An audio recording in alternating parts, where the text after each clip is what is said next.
Every story appears ordinary until you see the core side of it. And what you're looking for is the story behind the news. We bring it to you from Lagos, the commercial capital of Nigeria. Giving you all sides and political stories round the clock. Every detail from the start line to the final whistle.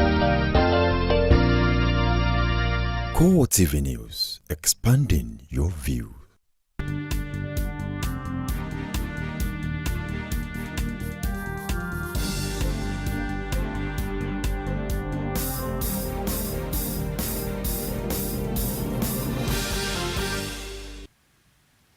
Hello everyone, this is Core TV Primetime News with Nifemi Oguntoye.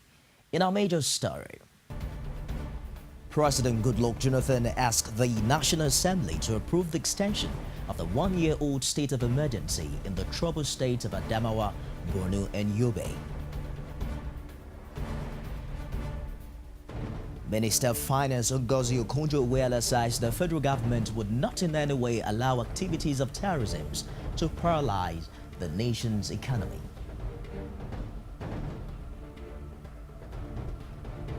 Also in the news, Chairman of the Independent National Electoral Commission, Atai Rujega, says the commission is overburdened. Outside Nigeria, a judge is set to rule whether South African Paralympic Oscar Pistorius will be committed to 1 month of psychiatric tests to establish if he has a general anxiety disorder.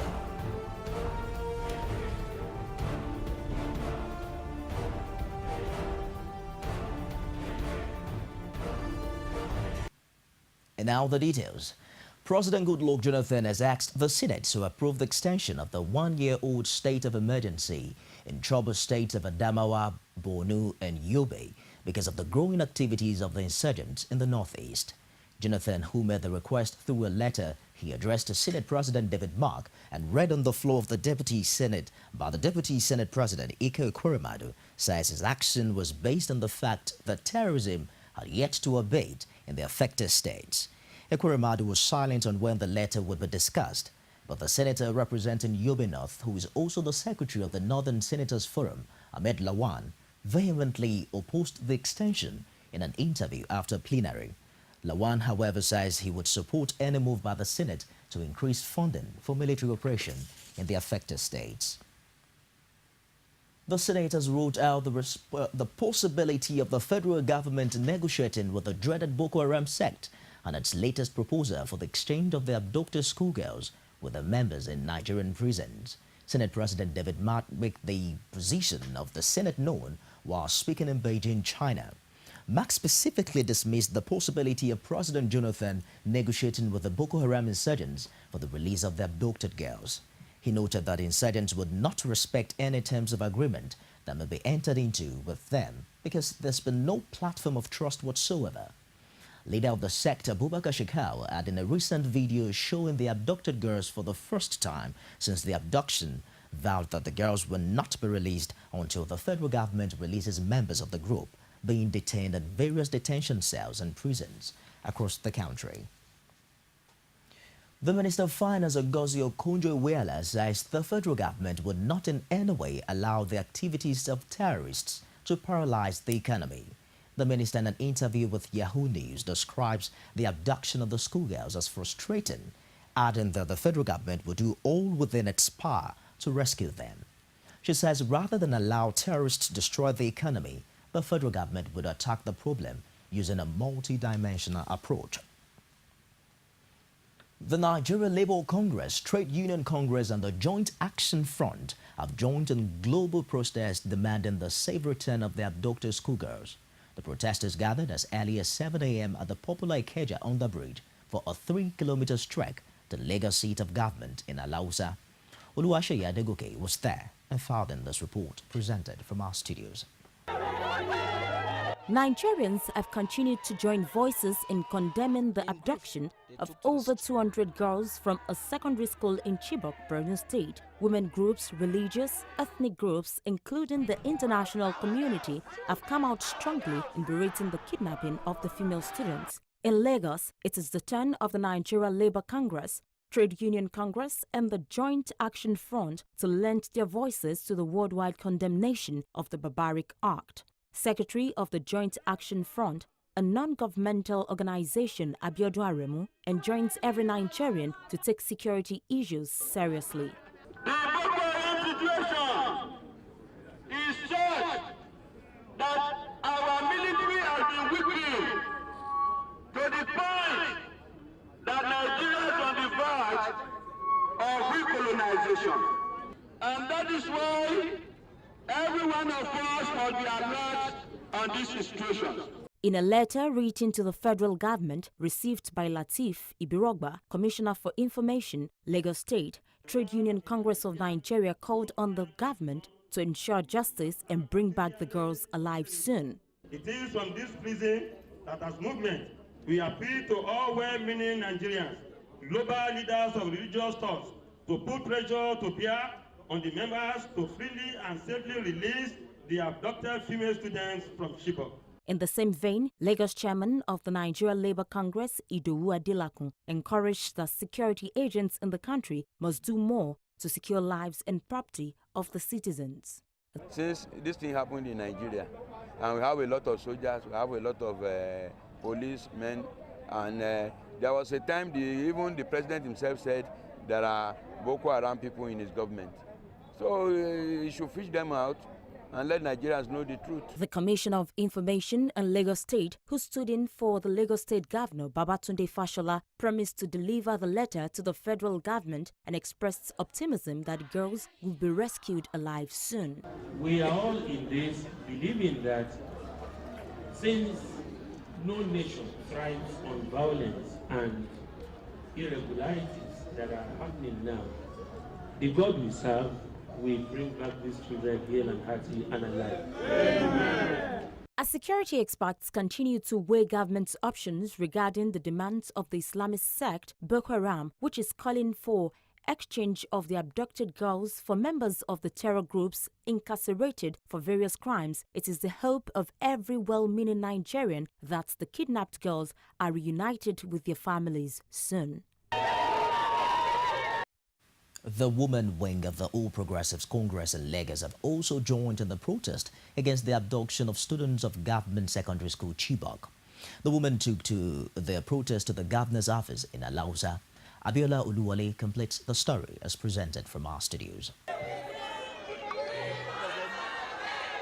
Clad in red t-shirt with the inscription, "Bring Back Our Girls," women of the All Progressive Congress in Lagos State marched through the streets of Ikeja to the governor's office to lend their voices to the worldwide condemnation of the abduction of over 200 schoolgirls from a secondary school in Borno by the Boko Haram.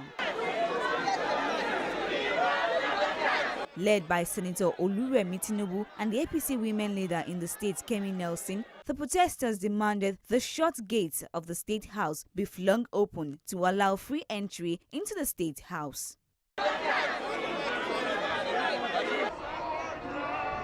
After gaining entry into the State House, Oluremi Tinubu addressed the members of the cabinet present, explaining that the aim of the protest is to express concern about the state of the nation. That's why I said the Chibok girls has drawn a lot of attention to what is going on in the country.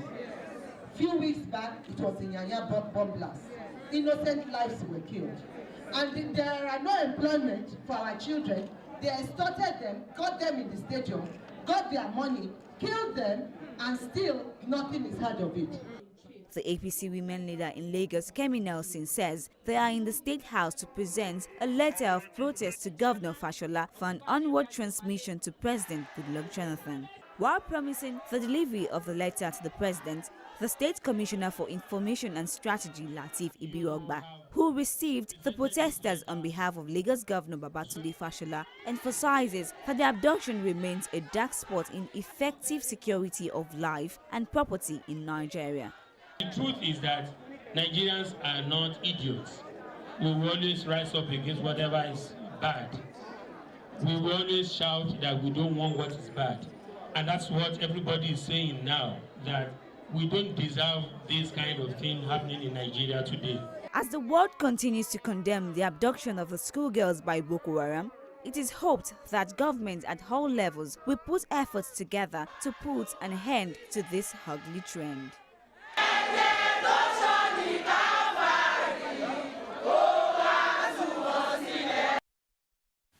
Lawyer and human rights activist Femi Falana says some parents of the abducted schoolgirls have identified their children in the video shown by members of the Boko Haram. Falana, who spoke when he addressed members of the Committee on Civil Society, Labour, Youth and Sports of the National Conference in Abuja, however, criticized the police for disrupting the peaceful protest by Nigerians aimed at forcing government to urgently take actions that could lead to the release of the abducted girls. He says it was unfortunate that the Nigerian government and its officials were unable to do anything to rescue the girls days after they were abducted. Falana wants members of the civil society to be wary of some other organizations who he says were being funded by government with a plot to destabilize and plan counter-protests anytime the genuine members of the society are also preparing for theirs. The federal government has been told not to accept the terms contained in the latest Boko Haram's video, which is demanding that the authorities in Nigeria exchange imprisoned terrorists for the abducted girls. The belief is that the girls are no prisoners of war, and it will be wrong for anyone to exchange them for criminals held for heinous crimes. A legal practitioner and human rights activist, Wale Ogunade, made this disclosure in an interview with Anita Fatunji when they visited our Lagos station. The details. The deadly Islamic sect Boko Haram, which has been terrorizing the Nigerian society since 2010, in a recent video listed conditions for which it is ready to release the over 200 girls abducted from government secondary school Chibok, Borno State. Part of the demand is that Nigerian government release all prisoners and detainees connected to the terror attack of the sect. This demand has drawn the ire of all well-meaning individuals across the world who have been clamoring for the release of the girls. According to Wale Ogunade, a legal practitioner, Nigeria is not a war situation and those girls are no captives. For once, I will support government in the issue of not releasing. You see, this is a different situation. This is not a war situation, and these girls are not prisoners of war. I want that to be noted. It is not a situation where you caught some people in a war situation and you want an exchange. And of course, it's an opposite situation. These girls are innocent civilians. The other ones that are caught involved in criminal activities. If it's a prisoner of war thing, both of them are warmongers. Then it is an exchange for an exchange. But this one is not it. And that's why I want even government itself, if they are listening, for them to educate people on the importance. He stressed that the nation should not be seen as giving up to terror. If terror is allowed, then it means that people will want to take to terrorism or to take to terror to get their thing or whatever they want. And we know we are no more in the era of the use of force, but the use of law. If we allow the use and the rule of force to take over, then definitely we are doomed in the world. And that's what informed this principle that an attack on one is an attack on all. And that's what informed all the whole countries of the world now to now join Nigeria, because it's an abomination. It's something that should be rejected by all well-meaning people. He says government should put measures in place to improve standard of living of Nigerians. It's about creating an enabling environment for the state to provide the ways and means for everyone to thrive in terms of providing social amenities, housing, job creation, welfare for its citizens, in terms of insurance, in terms of health facilities, roads, and anything that obtains in the developed world. The recent video released by the Boko Haram sect showing some of the kidnapped female students of the government's girls' secondary school Chibok in stable condition has raised a glimmer of hope in the horizon for the early return of those abductees to the warm embrace of their family. Anita Fatunji, Core TV News, Lagos. The INEC chairman Atahiru Jaga now appears to be carrying too much weight on his head. Find out why he's complaining after this timeout. On the day First this morning, Nigerians encourage corruption, says June first of the Punch newspaper. David Mark says America's Nigerian governor forum calls for Okonjo Iweala's resignation. says new PDP. Page 2 of the Punch newspaper. The dailies every day on Core TV News. From time immemorial, women have birthed life, shaped character, and by extension, influenced the society. Moremi of Ife, Emoten of Benin, Queen Aminat of Zaria, all women of influence and power. Whether it's before election, after election. How ironical. Women being so powerful, yet have few grounds in decision making. They see you as weak, and I see you as a wife to a man. We are talking women in politics. A woman will be bold enough to stand up and say, I want to become president of Nigeria. Only on Core TV News. Every day, every hour, and every minute, news break in Nigeria. Things happen so fast, it's most times difficult to track and comprehend them. But that's what we do right here on Digi360. 2015, would you want to come back again? It's like asking Jesus Christ if he knew he was going to die, will you want to come back as the savior of the world again? We do not just help you track the stories, we break them down, explore all the angles, analyze the issues so that you can fully comprehend the stories and use them to make the right decisions. I don't think the election was actually... What are the people saying? 5 local government out of the 30 local government is more than many states in the north. The economy is booming. Where is the economy booming? Bomb blast in Abuja. Don't you have security? Why are we fighting? The presidency should not just sit in Abuja or in Asokoro or wherever he lives. Governments are sponsoring this local haram. They know them. Men cannot be there and be there at the same time. The life of the citizens, community need to be protected. It can't work out. Bring the message of peace. Let there be proper devolution of power from the center. The center is too powerful. The People, only on Core TV News.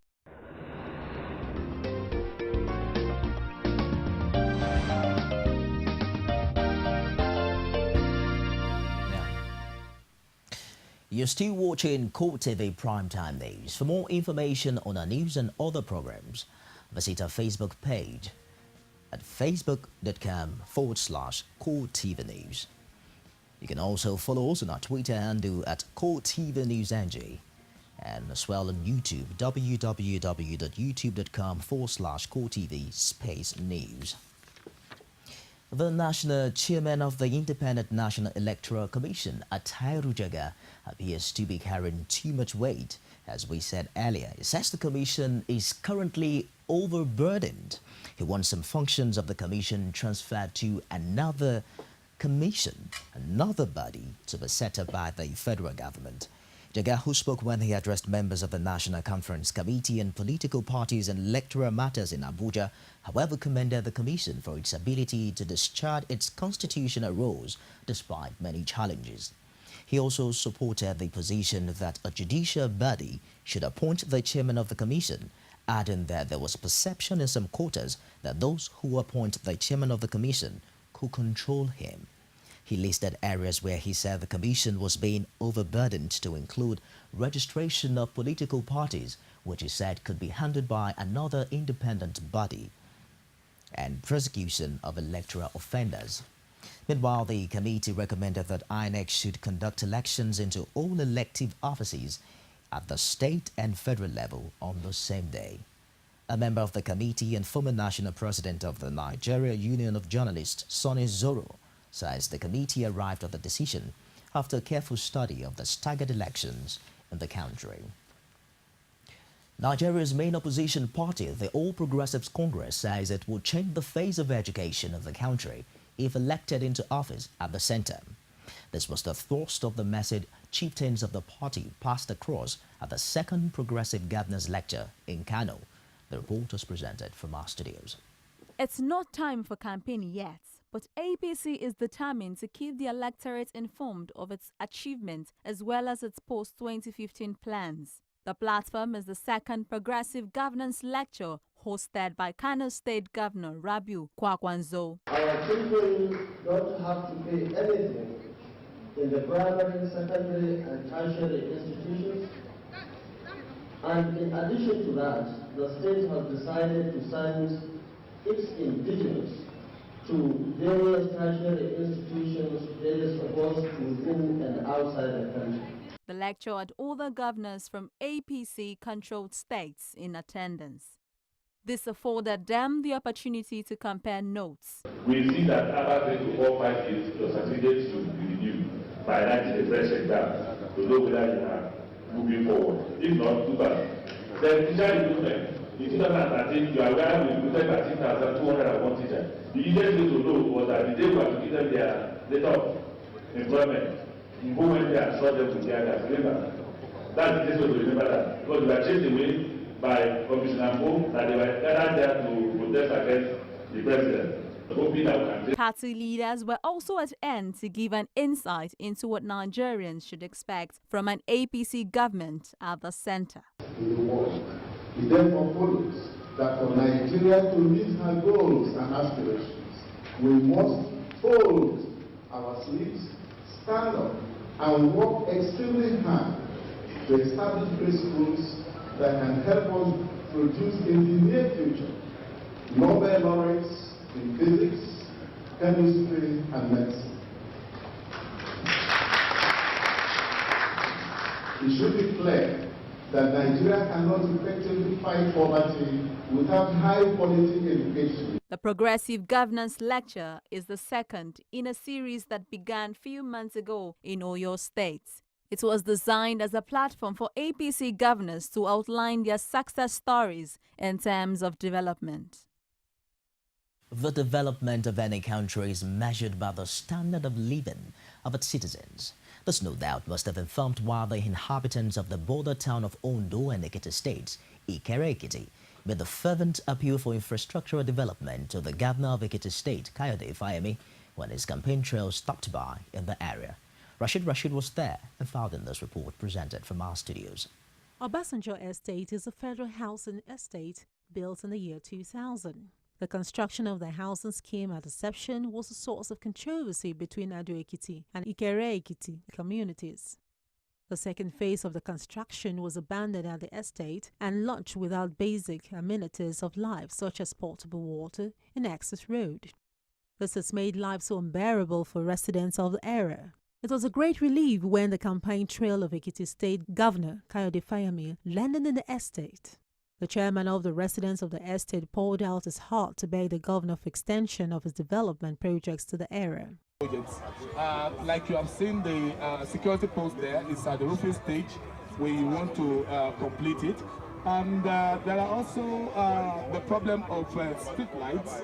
And apart from that, I think the blasting of the rock. The governor promised to act on his request regardless of the fact that the estate is owned by the federal government. We are big enough as a community to apply to Ministry of Community Empowerment for self-help projects.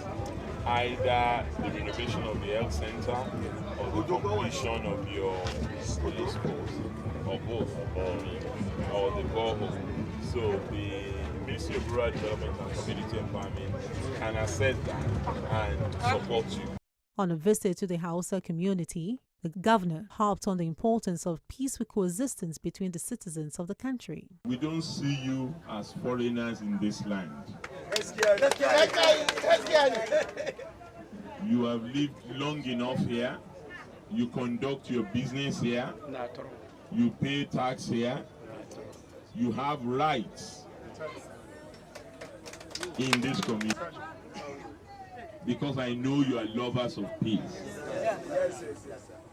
And there's nowhere in the Quran or Hadith where violence is allowed. The Obasanjo Estate is one out of many housing schemes of the federal government, either abandoned halfway or completed without basic amenities to make it habitable. It is the desire of all citizens that the government at all levels provide affordable housing for citizens with all amenities to make it habitable. The Lagos State government says it is working with the students and lecturers of the State University to work out an affordable tuition for the school. The State Commissioner for Education, Olayinka Oladunjoye, stated this at the yearly ministerial press briefing to mark the 7th year of the current administration in office.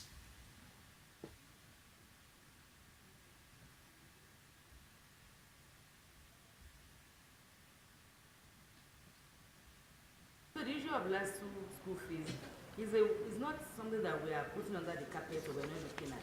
We're looking at it, and we have asked the students themselves to be involved in the process of resolving it, and they're involved in the process.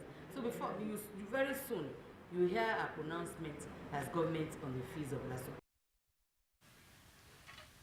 Speaking alongside the Commissioner, the Special Advisor on Education for Tai Olukoga says the issue of no vacancy, no promotion raised by the lecturers of the school is also being addressed by the state government. Also going on the strike because of retirement age. We've told them they have to write a formal letter to the House of Assembly. They will look at it, call for public hearing. Thereafter, they will send the result to the ESCO when the government will now sign. So we've told them what to do, but they just believe that what they need to do is to go on strike. And you know that we have called them severally for meetings, and they still insist on going on strike. But we are at the point of talking now, and I'm sure they are going to calm down. Determined to rid the country of fake drugs, the National Agency for Food and Drugs Administration, NAFDAC, has adopted the use of sports as a vehicle to bring about change in the attitude of the citizens towards counterfeits. Rolling out activities of the agencies and partnering with wrestler Osita Ofo, also known as the Ultimate Commander, NAFDAC emphasized that the use of various drugs is rife in the sporting arena. Tommy Ojo has more details in this report presented from our studios. Since coming into existence 21 years ago, the National Agency for Food and Drug Administration has used all available platforms to discourage the use of fake and substandard drugs in the country. The agency has appealed to the populace through moral suasions, the use of traditional rulers, popular actors and actresses who are role models to effectively send home the message, don't buy, don't sell fake drugs. The latest collaboration is the use of sporting activities. The agency informs that it will use the title match of the African heavyweight champion, the Ultimate Commander, to discourage the use of fake drugs across African continent. Ultimate Commander gave a clear indication that the championship match will be staged in Johannesburg, Durban, South Africa and Nigeria. So we found a perfect blend. If NAFDAC had been wrestling for healthiness of the people, and Nelson Mandela wrestled for something, and the Ultimate Commander is an ambassador of NAFDAC, it will be a very interesting partner for us to join forces together to make it a great tournament for the people. Soon we'll be starting from South Africa on the 18th of July at Johannesburg, where from Durban we'll be stepping down to Nigeria. We'll be coming here in Nigeria on the 25th of July to have another great event at the National Stadium, where we wish to use the opportunity, the platform, to actually educate the people, do kind of peace symposium, and then the NAFDAC DG will actually tell the youths what they should do in the times of identifying the original and the fake drugs. I want to assure you that NAFDAC will always continue to do its best to safeguard the health of Nigerians. NAFDAC will also continue to promote those values that you have identified with us.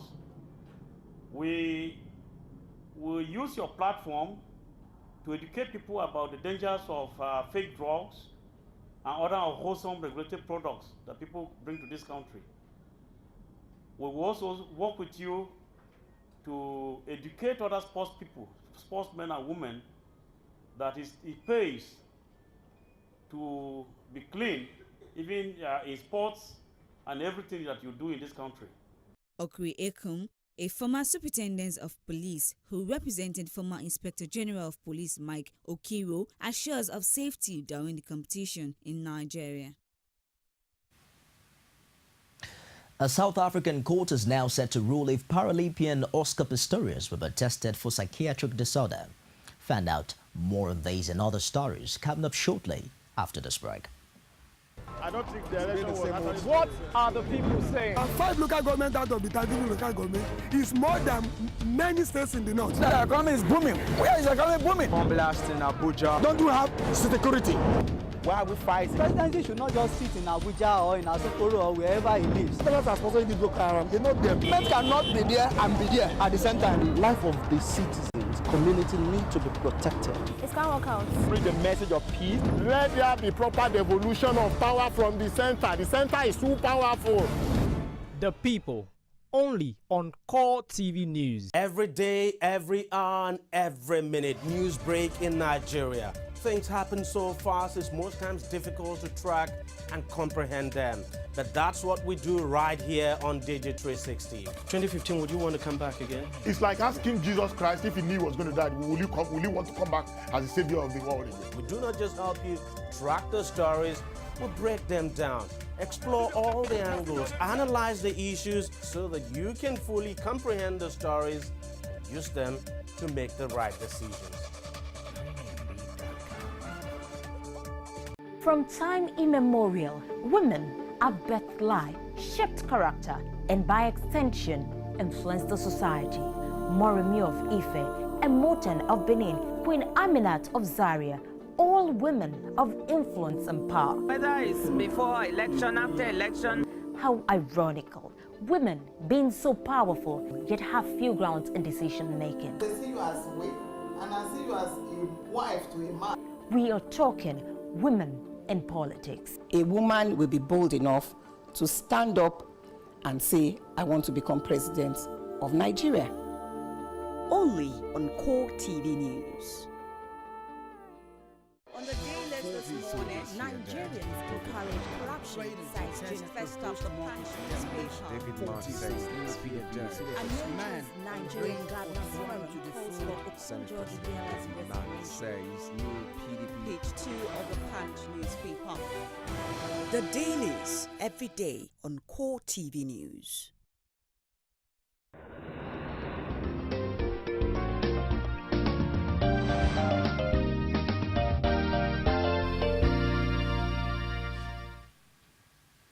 Glad to have you back. A judge will rule on Wednesday whether Oscar Pistorius will be committed to 1 month of psychiatric test to establish if he has a general anxiety disorder as his murder trial reaches its climax. Prosecutor Jerry Nell formally asked the court to have Pistorius committed Tuesday after defense psychiatrist Mary Voster claimed the sprinter's deep-seated anxiety would have given him a heightened fear of crime. During 2 months of trial, Pistorius' lawyers have sought to portray him as manically obsessed with safety after a difficult childhood and in the face of high crimes levels in South Africa.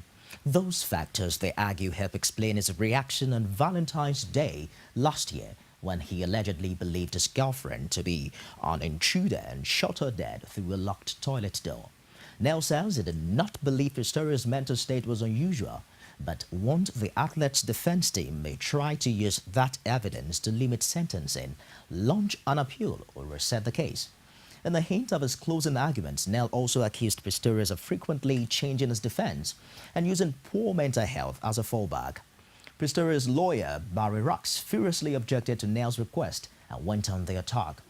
Judge Thokozile Masipa says she would rule on the request on Wednesday. If Pistorius is referred, he will wait until a bed is free at the notoriously backlogged hospitals in South Africa to undergo a 30-day mental evaluation. Otherwise, evidence in his trial could conclude as soon as this week. Europe has stepped up diplomatic efforts to resolve the crisis in Ukraine, with the German foreign minister in Kiev pushing authorities and pro-Moscow rebels to come together at the negotiating table. German Foreign Minister Frank-Walter Steinmeier's efforts came amid guarded optimism after the also East-West security body says Moscow supported its roadmap to resolving the crisis through talks, disarmament and elections. Russia's lukewarm endorsement of weekend independence votes in the eastern provinces of Donetsk and Lugansk also allayed fears that President Vladimir Putin would move quickly to annex the territories, as it did with Crimea earlier this year. Moscow, however, kept the pressure on Kiev, insisting that talks on regional rights must take place before a presidential vote on May 25, and accusing the pro-Western interim government of refusing real dialogue. After talks with Yatsenyuk, Stemmer says the situation in Ukraine remained very threatening, but that he hoped progress was being made on resolving the crisis peacefully. He added that presidential elections will play a crucial role in bringing the country out of crisis. A spate of rush hour bombs, mostly targeting Shiite majority areas of Baghdad, killed 25 people in the first major series of attacks to hit the Iraqi capital since elections last month. The apparently coordinated blasts, which also wounded 80 people, came as officials tallied votes from April 30 parliamentary polls amid a protracted surge in bloodshed that has killed more than 3,300 people this year. The government has blamed external factors such as the civil war raging in neighboring Syria for the escalating unrest this year. Analysts and diplomats said the Shiite-led authorities must also do more to reach out to the disaffected Sunni minority and undermine support for militancy. At least 9 car bombs went up throughout the morning when the city is typically gridlocked. Smoke could be seen rising from several areas of the capital, with several shopfronts badly damaged and nearby cars reduced to mangled wrecks of metal. In Karada, where 3 people died, the owner of a garage says the blast was caused by a militant posing as a customer who left his car there, asking for the brakes to be fixed. To end the news, a look again at our top stories. We brought you a report that President Goodluck Jonathan had asked the National Assembly to approve the extension of the 1-year-old state of emergency in the troubled states of Adamawa, Borno, and Yobe. We also told you that the Minister of Finance, Ngozi Okonjo-Iweala, says the federal government would not in any way allow activities of terrorists to paralyze the nation's economy. And that's been the show. I am Nifemi Oguntoye. Thank you for watching.